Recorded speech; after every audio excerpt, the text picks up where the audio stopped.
3 months after opening its doors for the first time right across the boulevard from the 1964 World's Fair, Shea Stadium hosted the 35th All-Star Game. Ron Hunt earned the distinction of becoming the first Mets All-Star starter, but it was Phillies right fielder Johnny Callison who stole the show, blasting a 3-run homer in the bottom of the ninth for a thrilling 7-4 victory. Here it comes, and Barry swings and misses for strike 3. McCarver rushes to congratulate Seaver. As Seaver strikes out Carl Yastrzemski, Jose Askew, Boog Powell, Mickey Mantle, and Rick Mundy. 5 strikeouts in 2 innings. We choose to go to the moon in this decade and do the other things, not because they are easy, but because they are hard. 4, 3, 2, 1, 0. All engine running.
A key figure in the 1973 Miracle Mets season, starting pitcher John Matlack represented New York and the National League in 3 consecutive All-Star games from 1974 to 1976. In the 1975 game, held at County Stadium in Milwaukee, Matlack entered a tie game in the 7th inning and held the American League scoreless the next 2 frames while striking out 4. When the NL exploded for the final 3 runs in the top of the 9th, Matlack earned the 6-3 triumph. There's a long try. That one is going way up. It is off the roof. But pinch hitter Lee Mazzilli is anxious to try in his first All-Star at bat. An opposite field line drive. It's square by inches. The home run ties the score for the 4th time.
All-Star Game as much as Fred Lynn did at Chicago's Comiskey Park in 1983. His Grand Slam, the only one in the event's storied 77-year history, highlighted the American League's 13-3 blowout. His historic blast helped break an 11-year winning streak for the National League and initiate a dominant AL stretch, which saw the junior circuit.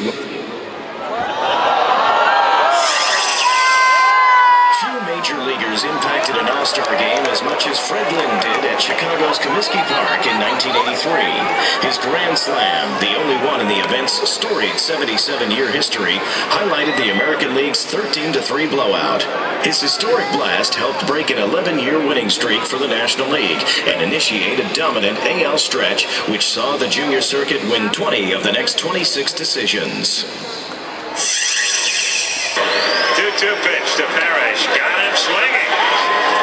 As it crossed the plate, not in the catcher's glove. And he strikes him out. And good strikes out the side.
On a memorable 96-degree night at Texas's ballpark in Arlington, American League aces Randy Johnson, Kevin Appier, and Dennis Martinez combined for the longest stretch of no-hit ball ever to open an All-Star Game.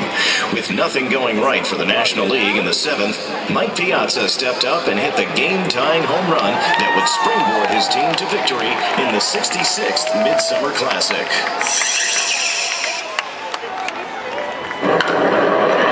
To right center field. So Johnson's now 2 for 3. A leadoff single here. Lance Johnson slashes the first pitch from Troy Percival into center field for his 3rd hit of the game. A double and a pair of singles.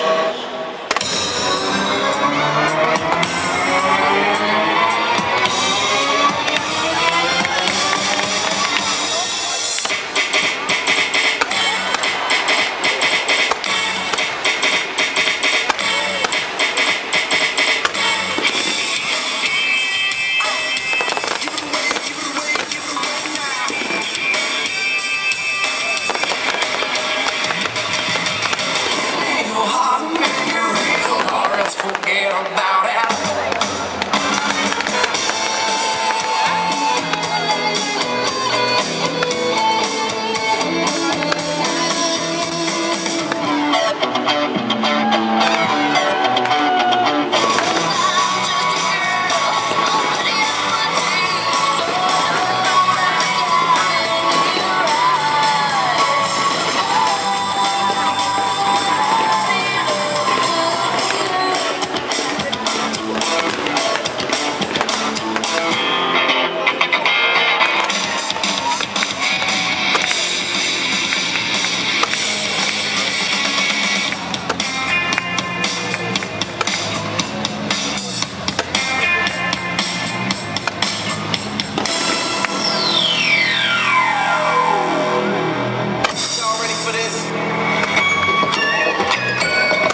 his American League best 19th and final All-Star game, the Iron Man, Cal Ripken Jr., showed that there's no substitute for experience. The 40-year-old belted a leadoff home run in the third inning, giving the American League a lead it would not relinquish, resulting in a 4-1 win. Here's David Wright. He rips that to the corner. Sharp punch. David Wright, New York Mets. You know, I think that's the perfect last name for David Wright because he does everything right.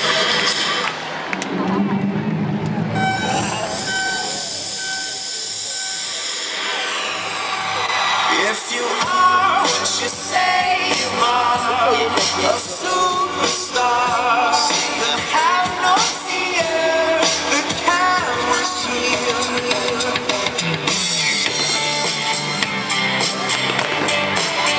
Since we home Alabama all summer long.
Ladies and gentlemen, we hope you enjoyed our fireworks show this evening.